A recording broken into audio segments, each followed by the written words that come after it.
I get into that, I need to show you what you need to do in order to afford what we're going to talk about next. So go ahead and buy one of these, or two, or whatever you need to. Powerball is, although someone just won 1.8 billion, because that's what you're going to need in order to see the World's Game when it arrives here on our shores next year. So it's announced this week. So if you're not paying attention, FIFA World Cup tickets, earlier this year they announced suite packages, which I think the low end was 15,000, on the high end. Yeah, I think that was the lowest. 20 was actually. I think 20,000 was the lowest. 15 was hospitality. Yes, hospitality packages. Got it. Yeah. So, and upwards of 73. And FYI, when we talk about this, we're only talking about America, because in Canada and Mexico, dynamic pricing is not allowed, so they won't have any of these fucking problems. Canada will be competing on the free market. Mexico will have their own separate secondary market for Mexican citizens. Wait, fair enough, but I could have sworn Canada had a law against dynamic pricing. I guess they changed that, or there's a workworkaround. There's good old FIFA coming in and changing things. Yeah. Yeah, but see, here's. I said this when FIFA tried to take the Azteca suite tickets from their life. And also, I need to correct that. They're not lifetime members. They bought a 99-year lease, and I think that stadium's only like 50 years, so they still got a long ways to go. When they built the stadium, you could buy a suite pass, and you own every event that ever occurs. Yeah, it's like the equivalent of the lifetime flights from, what is it, Delta that did it? Yeah, no, American Airlines. It was like $250,000, in the 80s. Barclays Center did that for their early seasons. They had a Barclays season pass where you can go to every event, included Nets at the time. The Islanders were playing there too. So you get both of those and the entire concert series, pro wrestling, monster truck rally. Everything wasn't like you got your ticket. You could basically buy a season pass for the everything that arena had. Yeah. Wild. Which, to be honest, is a great idea, especially when you need funds to build the thing. Especially if you live nearby the stadium as a consumer. Like, if you live nearby, like, hey, there's always something going on. Hey, the circus is in town. Let's go to the fucking circus on a Thursday night, right? If you live nearby and you're quite wealthy, let's just be honest. But anyway, so dynamic pricing. Who do you think lives in Bed-Stuy these days? Uptown. I'm aware. I don't know. Billy Joel? I don't know. Absolute fact. Isn't that where Tribeca is with Robert De Niro? So that FIFA announced they're going to use dynamic pricing, which I think we all feared was going to be a thing. We hope they wouldn't, because I'll show here in a second, in every other FIFA World Cup, they have not. They've set maxes. I think more people are just upset that the way they're rolling out the tickets, is confusing, right? So like this week, you're not actually able to buy the tickets. You're able to buy a place in line to buy the tickets, and the first 1 million tickets, you have to be a Visa card holder in order to buy. It's just, it's some bullshit. And as opposed to a Visa holder in the United States, which is a whole different subject. Exactly. So, and what's really weird is that you might be able to lock in tickets to a game, but not be able to know who's playing where you are until October, or is it November, whenever the draw is. So you might buy a suite. Let's say you live in Dallas Fort Worth. You buy the suite pass for all the games being held at Cowboy Stadium, and then none of the teams you want to see are here. What are you going to do? Are you going to go to those games, or are you going to go travel? So it's just good news. If you buy the tickets and you decide you don't want to go to a game, you can put the ticket on FIFA's fucking proprietary secondary ticket market. It's not, because they're not making enough fucking money. They have to maintain the secondary ticket market themselves too. It's not really proprietary. It's a SeatGeek, but with FIFA facing. So they're just right. Front fascia FIFA. It's called white labeling. Yeah, no, you are correct. So guys, what are your thoughts, man? It's. I think we all knew we were gonna get screwed. That's kind of where I'm at. Yeah, I expected to get screwed by this anyways. Italy's up, guys. If you don't know this, Italy's now winning. But especially from a Mexican national team standpoint, right? Yeah. It'll be easier and cheaper especially for us to fly to Mexico City or wherever else they're playing. I do believe you have to be a Mexican national to actually to get the benefits. No, to get the Cat 4, which is the local, you have to get those. Those are the lowest tickets.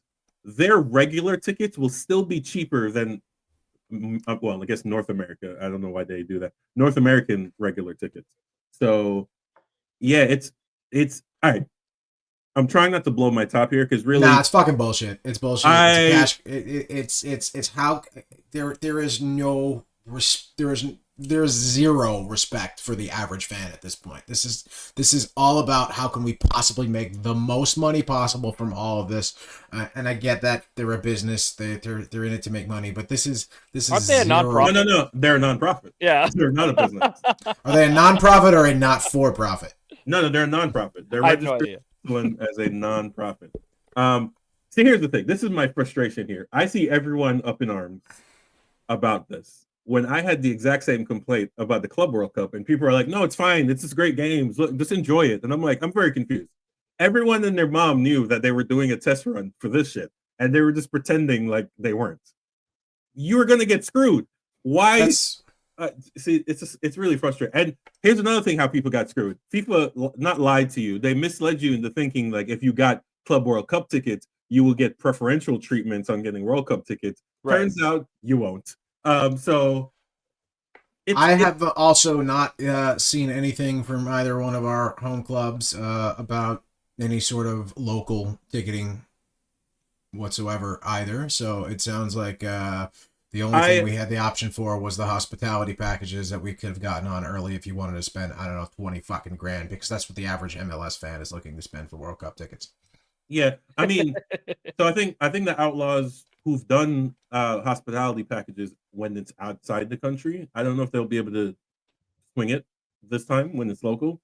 Here, all right. So I'm going to give y'all a ray of sunshine because this is a larger World Cup, and there are going to be some teams no one gives a fuck about. You will be able to see a World Cup game.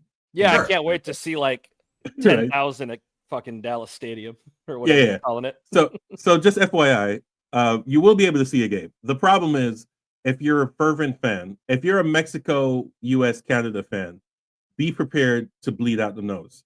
If you're one of the original, the usual powerhouses, Brazil, Germany, Argentina, South Korea, who apparently is more popular here than I've ever noticed before, Japan, like we know the countries, you're going to bleed through the nose. For me, I'm lucky. I'm a Jamaica men's national team, so I know it's going to be me and like 6 people in that stadium.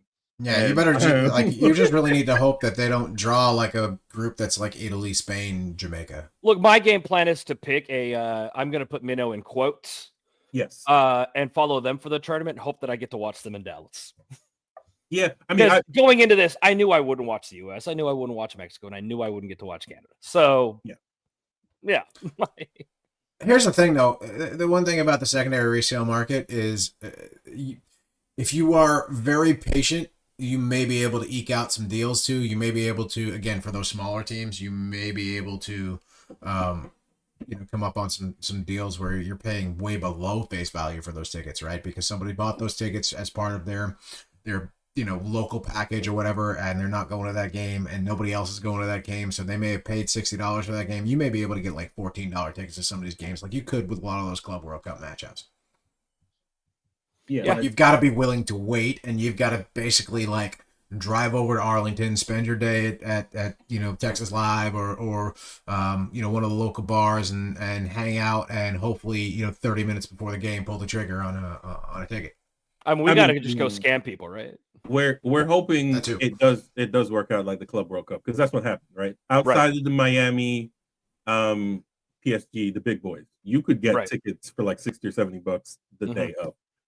So here's a list of the teams that have already qualified. So Canada, Mexico, US, Japan, New Zealand, Iran, which let's just be honest, that's a question mark. Argentina, Uzbekistan, South Korea, Jordan, Australia, Brazil, Ecuador, Uruguay, Colombia, Paraguay, who apparently hadn't qualified for the last couple of cycles, so that's pretty dope. Yeah. Morocco and Tunisia. So there are a couple of teams like the Tunisia, Uzbekistan. If they play each other, no one will be in that stadium. You could definitely make that work out. And by the way, Tunisia's a decent team. No, facts. But I'm just saying as far as like crowd size here. Right. I'm saying that might be a game worth going to, man. Yeah, Tunisia's not a joke. Now, Uruguay, Paraguay, don't plan on getting tickets for that. As a matter of fact, No plan way. on wearing body armor to that game because, yeah. So I do want to give just a slight ray of hope. Now, the other downside, which we need to talk about here, is that's just the ticket pricing. A lot of these cities, Vancouver apparently already had a dearth of hotel rooms. So that means Airbnbs are going to be the way to go, which are already going to be too expensive. So that's going to be the other hiccup here. Now, Dallas Fort Worth, I don't think it's an issue. We have hotels coming out of the ears. Like, that's not really. Yeah, but prices closer to the stadium are going to be absolutely no. astronomical, and Yeah, you're gonna have people out where like Hubert lives, listing their places as Dallas local Airbnbs. Yeah, like Dallas don't plan local on. adjacent. Yeah, don't plan on staying in Arlington. You might be able to get a Denton, maybe a Gainesville. That's an hour and change. Maybe stay at WinStar. You can put casino and gamble. I mean, like that that might might be a be a good thing for you time. to do. WinStar Choctaw, right on the other side of the border. It's a 2-hour trip. Is Mansfield going to be done by then? Is that stadium going to be done by then? Yeah, it's hosting a scheduled. team, right? Yeah, it's scheduled to be open for the MLS next season, which is in March. So that might be a decent place to grab a hotel room if one of those hotels are open by then. Mansfield, Hillsborough, which is at the split of 35 for all the people who are from DFW. It just depends on how far south you want to go to and how shitty a hotel you want to get. So there are options. There's that place just outside Waco that advertises like $119 for the week, right? Yeah, it's gonna be $1,000 for the week. I'm also thinking about staying with my in-laws and Airbnb-ing this place out, pay my rent or pay my mortgage for like 3 or 4 months. Pay your mortgage for the year. Yeah. Like, shit, might pay off most of my mortgage if I play it right. The hospitality industry you're gonna see the same issues across hospitality. You're gonna see increase in prices in hotels and Airbnbs. You're gonna see it in rental cars and traditional and Turo rental cars. You're gonna see flight prices be absolutely astronomical getting into some of these airports, especially around days and times. You're gonna see massive Uber price surge skyrocketing. Because there is no public transportation between DFW and these hotels and a lot of them. There's no public transportation between the place you might be staying and the place they're playing. There is public transportation. It just won't be very helpful. Right, you're not getting to the game via public transportation, and I don't know if you guys went to any of the Copa America games that were here last year, but the U.S. game that I forget who they played off the top of my head. Right? Panama, right? That game, that stadium was only about, I'd say, conservatively 2/3 full, and that's being generous. That's being generous. That stadium being 2/3 full, and it took 2 hours to get out of some of those parking lots, right? Mm-hmm. Yeah. What happens when that stadium is completely full with people who are not from the? It's not like people that go to a Cowboys game every week that generally know how to get in and out of these parking lots and have parking passes and things like that. These are people that might be their one and only time here, and so they just don't know where to go, what to do. I can't even imagine what parking fees are going to look like. I was looking. I'm going to Giants Cowboys this Sunday, and parking passes are like $150, like the cheapest. So I can't even imagine what they're going to do for parking at some of these lots. And by the way, pray to God the Rangers don't have a game on any of these days. Hopefully they're coordinating on that. Yeah, MLB has already said they're going to not move their schedule, but like. They're going to accommodate as best they can, but that's not to say there won't be something happening.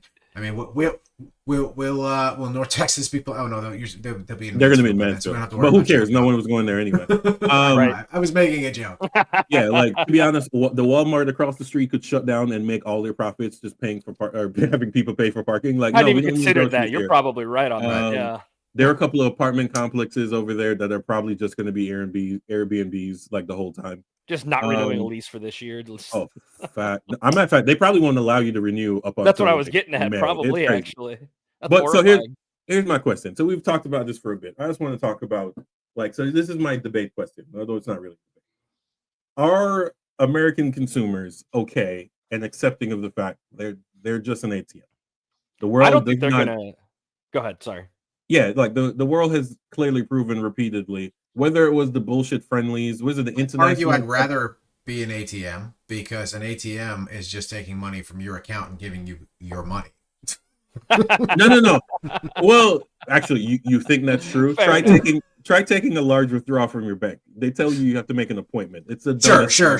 But I Yeah, I'd be I okay get with what you mean. being a bank in this case. Like, I wish FIFA would use me as a bank to deposit all of their money, and maybe I could give it to them. But No. First of all, they're never gonna keep their money here because the FBI might be able to catch it. It's definitely somewhere. Yeah, right. A Swiss bank account somewhere. Offshore account, a Swiss bank account based in the Caribbean somehow. Most definitely. But yeah, it is. So these are the prices that I've shown. So this is Russia and Qatar. One could argue that these prices, I mean, I went back to South Africa and beyond. So these prices, FIFA usually does a relatively good job of capping the prices. I don't know what it is about. Is it US soccer saying that you shouldn't cap it? Is it the sponsor saying that you shouldn't? Why is FIFA changing? Because here's the thing: their next location, they'll go back to capping it. So why did they make the change for the North American World Cup? And is it because they know they can? Is that the issue? That's the prices that we're seeing here, are these average? Oh, these are minimum and highs. Okay, got it. Wasn't sure what I was looking at. Yeah. Exactly.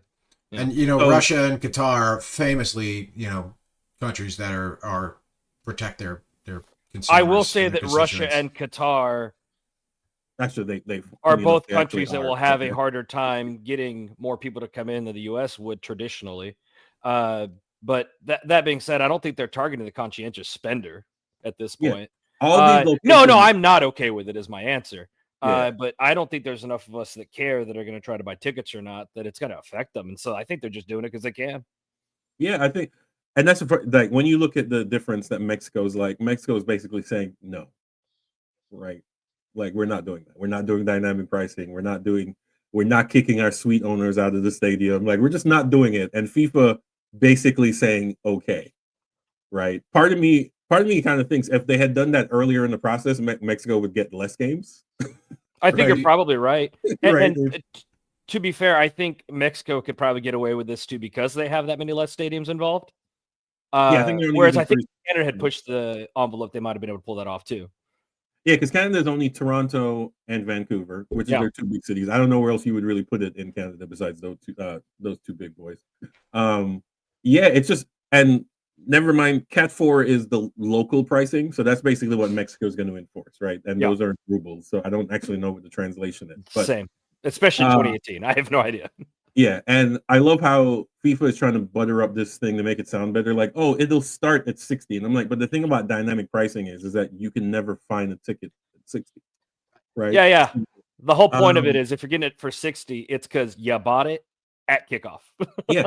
So I mean, all right, I'm gonna give my harsh opinions. All right. So FIFA is FIFA. We well aware of that, but it's not just FIFA. It's the fact that the U.S. Federation either does not want to exert control or does not care. And mostly because most of this money is going to funnel to MLS clubs, right? Because all the training facilities are going to be at MLS locations. It's a play. They know they're going to make the most money off of this, so they don't really care what FIFA does. You're talking about a U.S. Federation that the average price were friendly for the C squad versus South Korea this weekend was, I think, $128. Yeah, and that was in a smaller stadium. But yeah, it's just. Now, part of that, and again, we will always revert back to this. The person or team or entity that's doing the marketing for this is some.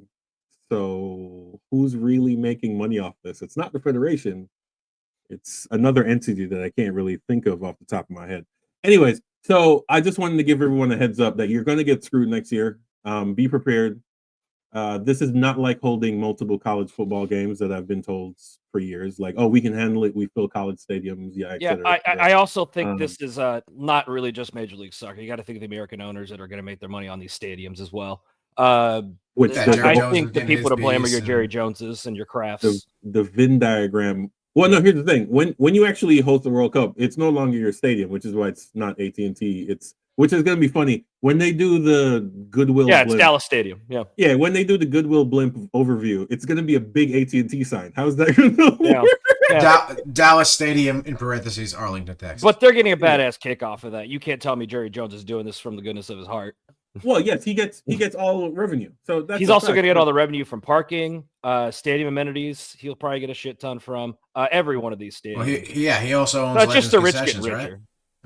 This is absolutely about enriching billionaires and making trillionaires, right? This is about making trillionaires, is what this is about. Anyways, and this is long gone from where we were in '96. Mm-hmm. My frustration is they're expecting, I think, almost double the attendance from '96 because the stadiums are bigger. You were going to make more money anyway, just based on the volume of the people that you can fit in these stadiums. There was zero reason to gouge people. So go ahead, people. Like I said, go ahead and buy them. Mm-hmm. Whatever your state calls it, Mega Million, Powerball, Texas Lotto. That might be the only way you afford it. So